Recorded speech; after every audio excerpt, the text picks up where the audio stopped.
The most important thing that you have already acknowledged is that tiredness is about resistance. In the same way that you can feel the ease in setting your canoe into the stream and going with the flow, as compared with going against the current, an absence of resistance yields you that benefit of time also. In other words, there is so much more leverage in vibration than there is in action.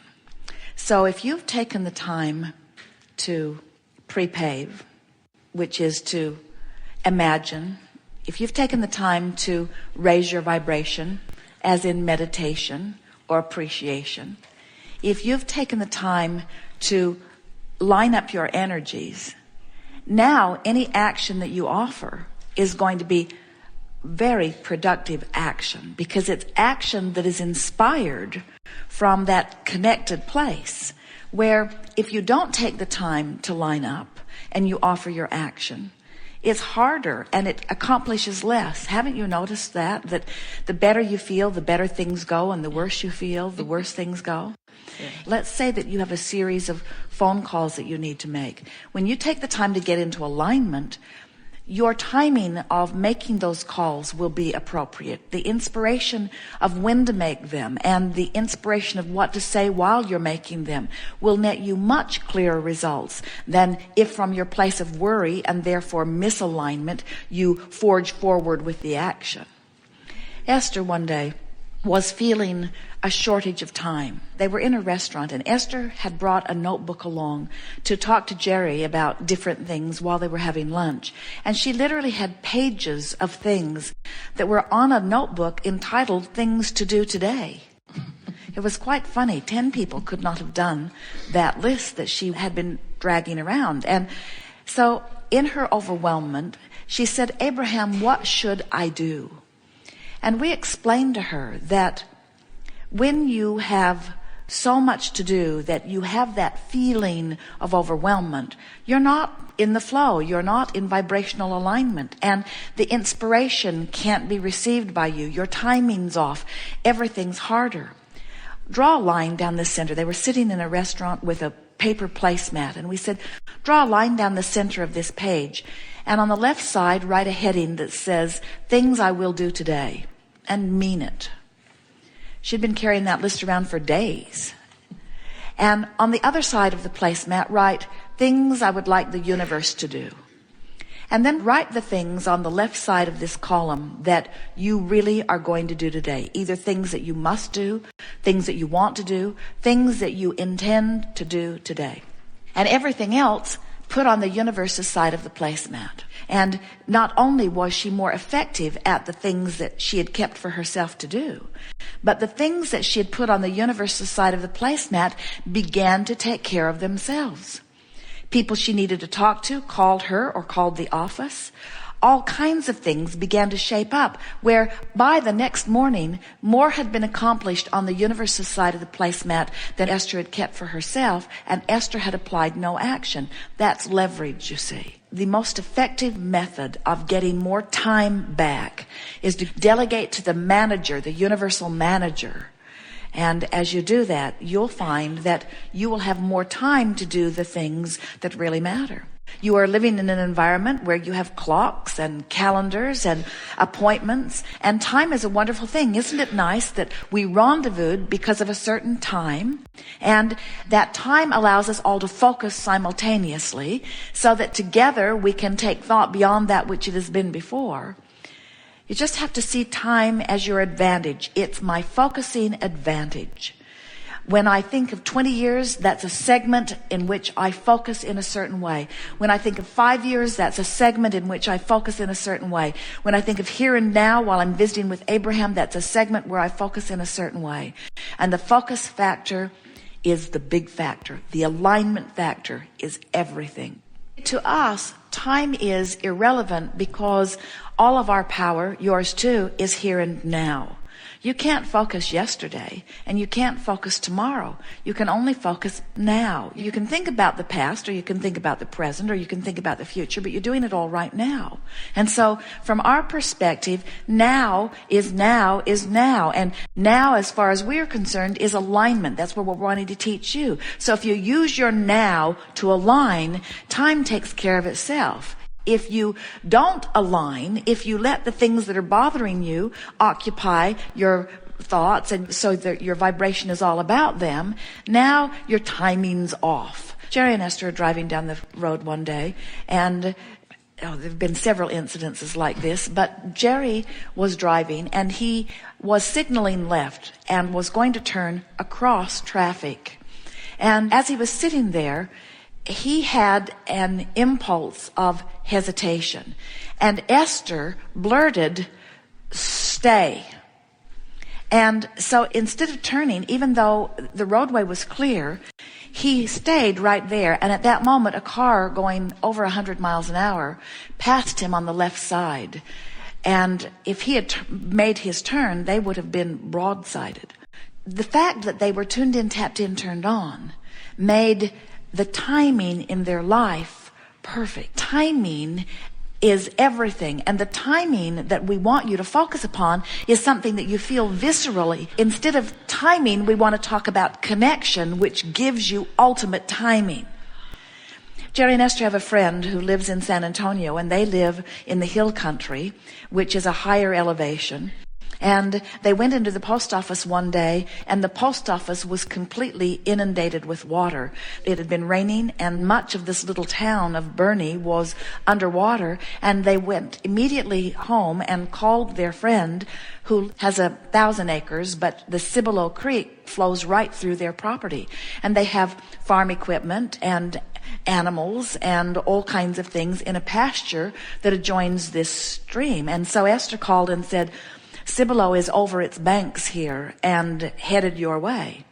And Pat said, "Oh, thank you so much." And she moved her tractors and her horses and her cattle from the field and called back later and said, "So nice to have a friend upstream." And we say, you have such a friend upstream. You have source energy. You have broader view. And when you take the time to align with that, not only is your timing about everything better, everything about your body functions are better. Everything about your metabolism is better. Everything about your cellular movement is better. Everything about your mind power is better.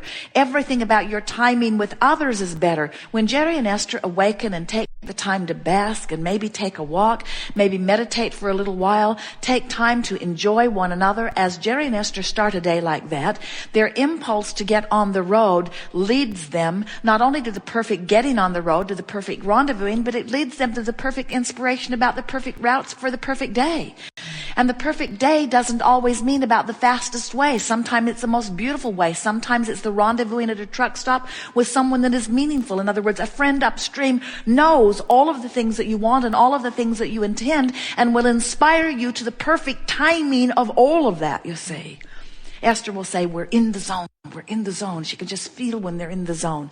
Numbers line up. All kinds of things line up. People that they meet, they can just feel that they are being guided from a broader perspective. Someone gave them a Staples Easy button. They left it on the table one day.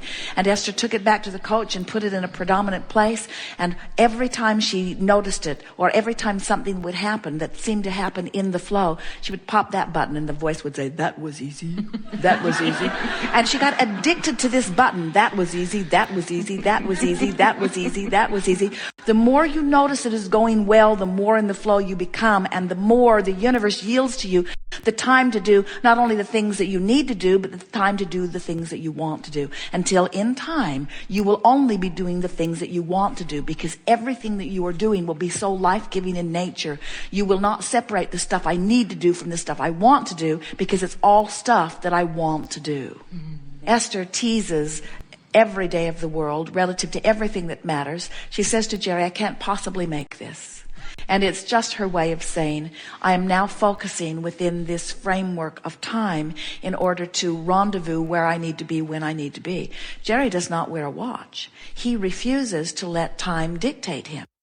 But he counts on Esther to wear a watch and let him know anything that is important. But it is interesting to Esther to watch him, because even without his watch, he has excellent timing. He'll be working on an editing project, sitting back further in the bus while Esther is driving, and they will have an interchange that is important to them. And Esther will be watching the navigational system, knowing that this choice will come up, because often they don't follow what the navigational system encourages because they have some other option. They don't want to go necessarily the fastest way.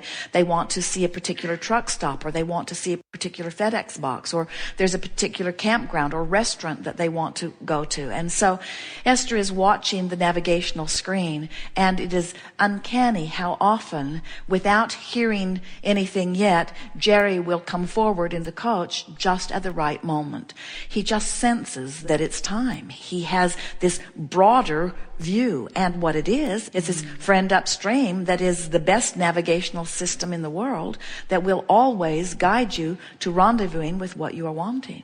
The problem with watching clocks and calendars and to-do lists and letting things like that dictate the things that you do so that you are not spontaneous and flexible is that you often miss what you're really looking for because you're doing what you think you should do. The universe is leading you to what you really want, while often you're doing what you think that you need to do, and they are not always the same thing. We look forward to them always being the same thing for you. And that's why the Sudbury book is so exhilarating to so many people. That freedom that those children have. The premise of the school is there is no curriculum that is assigned. And if you have a desire, the school will find a way to accommodate your desire.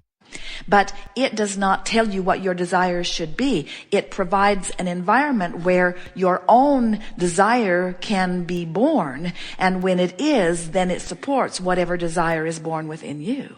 And so that feeling of freedom that you read in that book is the way you intended to feel about this life experience. You did not intend to have all these shoulds and shouldn'ts and do's and don'ts, because you knew that you were a worthy being coming forth to create a masterful life. Further, you knew that the details of your life would inspire you specifically, and that those outside of you could not give you the most appropriate information. And so the clock isn't the best information about time, and the calendar isn't the best information about time.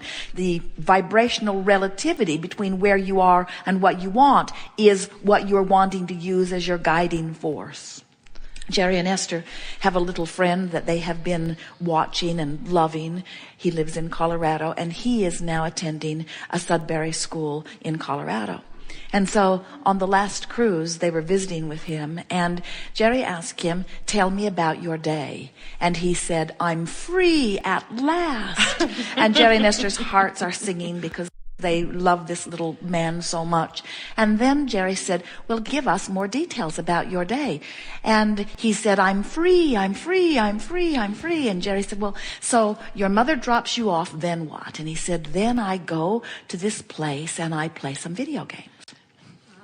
And then Jerry said, and then what? And he said, and then I play some more video games. And Jerry said, and then what? And he said, and then I go to another place where I play some other video games. And then what? And then it's time for lunch. And then what? Then I go in where the big kids are and I play some more video games. And Jerry and Esther smiled at each other as they thought, this one will have no problem remembering anything. If history matters and he focuses upon it, he'll get it. If mathematics matters and he focuses upon it, he'll get it. But the thing that is hard for so many humans to get is that there is really no point in somebody else deciding what you should know and then providing an environment where in your state of resistance in not feeling free, you are then encouraged to try to learn it, because under those conditions, your ability to learn is hampered intensely. where when you are going with your flow and something occurs to you that you would like to know, in your tuned in, tapped in, turned on state, you become a magnificent genius.